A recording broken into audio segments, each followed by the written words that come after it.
মাননীয় স্পিকার, আমাদের হাউসে আমাদের বোনেরা এসছে এমপি হইয়া, আপনি অভিনন্দন জানাচ্ছেন, আমি অভিনন্দন জানাতে চাই। সবাই মেধাবী, দুইজনের বক্তৃতা শুনছি, আগামী দিনে কিছু করতে পারবে, ভবিষ্যৎ আছে, লেখাপড়া জানা।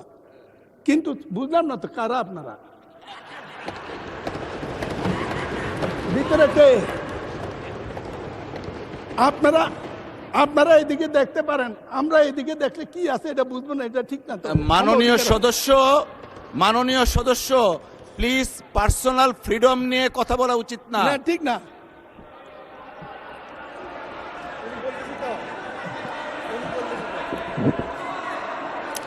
আপনারা মাননীয় সদস্য আপনারা বসেন। লেট মি মাননীয় স্পিকার বসেন। প্রতিবাদ করা মাননীয় স্পিকার, মাননীয় স্পিকার, মাননীয় সদস্যবৃন্দ আপনারা বসেন। কাউকে কিছু বলিনি, অতীত একটি ঘটনা আমার গল্প বলেছি। এই আপনারা বসেন দয়া করে। মাননীয় সদস্য,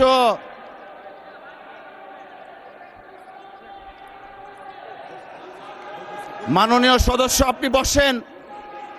মিস্টার মাসুদ আপনি বসেন, বসেন বসেন, আপনারা বসেন।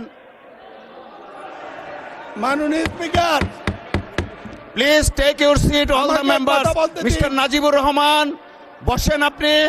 মিস্টার নাজিবুর রহমান বসেন। যদি ছোট হয়ে থাকেন ক্ষমা চাইছি, আমি কাউকে ছোট মিন করি না। বসেন, দেখেন আমি কি বলি, বসেন। ঠিক নয়। নাজিবুর রহমান সাহেব বসেন। মেম্বার অফ পার্লামেন্ট আপনারা বসেন দয়া করে। আহা, সবাইকে তো দেয়া যাবে না, বসেন। ওনাদের বসেন। মাননীয় সদস্য আপনি একটু থামুন দয়া করে। আপনারা বসেন। সম্পর্কে জানতে হলে মিস্টার মাসুদ আপনি বসেন, বসেন বলতেছি। মিস্টার মাসুদ আপনাকে বসতে বলতেছি। Please all of the members take your seat.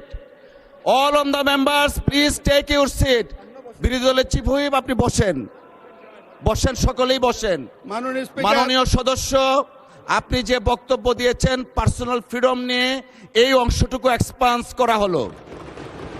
Thank you, thank you. আমি মাননীয় সদস্যবৃন্দ, all the honourable members of the parliament, all the honourable members of the parliament, please একটু শুনুন দয়া করে। আপনারা আমরা সকলেই জাতীয় সংসদের নির্বাচিত সদস্য। আমরা যদি আমাদের ডিসেন্সি আমরা না রাখি, আমাদের ডিগনিটি, আমাদের অনার আমরা না রাখি, জাতির কাছে যারা আমাদেরকে ভোট দিয়ে সংসদে পাঠিয়েছে তাদের কাছে আমরা লজ্জিত হব। এই মহান সংসদ গণতান্ত্রিক কার্যক্রম পরিচালনার চারণ ক্ষেত্র। পার্সোনাল ফ্রিডম নিয়ে কেউ কথা ভবিষ্যতে বলবেন না। অসংখ্য ধন্যবাদ। মিস্টার চৌধুরী আপনি আপনার বক্তব্য শেষ করুন, বাকি যে সময়টুকু আছে। ধন্যবাদ সকলকে। যে সময়টা নষ্ট হয়েছে এটা অ্যাড করবেন। আমি আবারও বলি, এই পরিস্থিতি আমি প্রত্যাশা করি নাই। যদি কোনো শব্দ আকার ইঙ্গিতে কারো আত্মপ্রবণে লেগে থাকে, অবশ্যই আমি অনুরোধ করব আপনি এক্সপ্রেস করবেন। আমার মনে হয় ভুল বুঝেছেন, এটা বুঝার শক্তি সবার থাকে না।